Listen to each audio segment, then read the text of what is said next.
Hi, I'm Handal. I'm a singer-songwriter and lead guitar player based in Los Angeles, and this is part 2 of how to practice. So in the last video on how to practice, we talked about practice schedule. In this video, I'm going to talk about how to practice.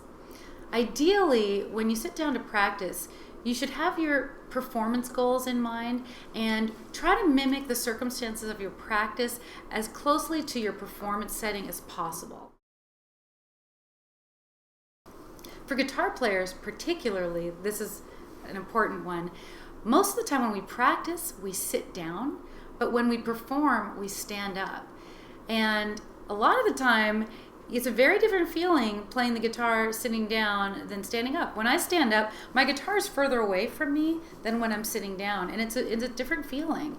And that can be really disorienting, especially if you haven't been playing for a long time. So I recommend when you're getting ready for a show where you know you're going to be standing up, spend at least half of your time practicing standing up so you get a good feel for how that's going to feel when you're on stage.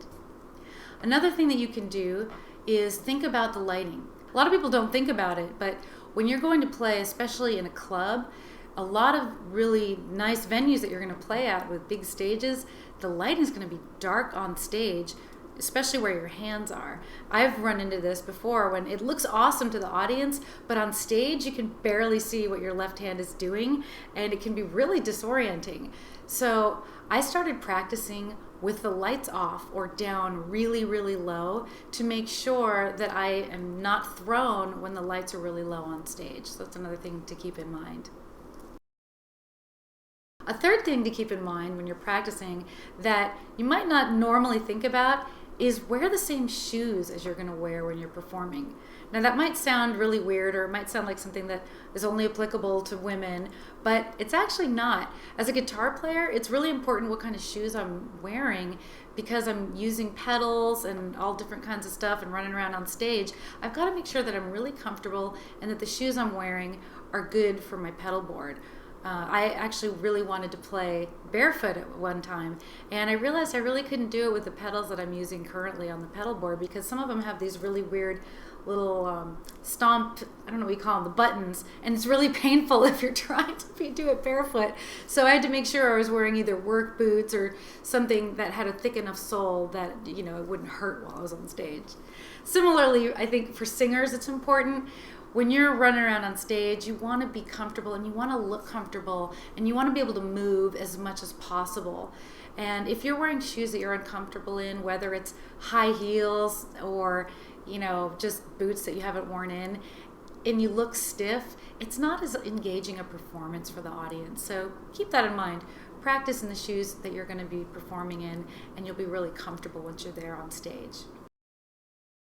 Now, speaking of being comfortable, a really important thing to practice, especially if you're new to performing, is practicing overcoming nerves. And that might seem like a weird thing or a difficult thing to practice because when we're practicing on our own, you know, usually we're not too nervous. At least I'm not usually nervous when I'm sitting in my house practicing my guitar.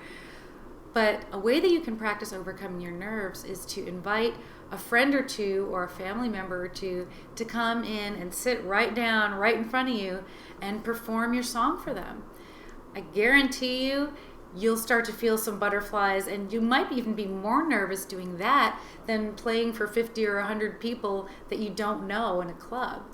It can be pretty nerve-wracking, and it's good to be able to practice what you need to do and what works for you in overcoming those nerves so that when you do get to the stage and the performance situation, you've already practiced that feeling of being nervous and then what you need to do to get over it.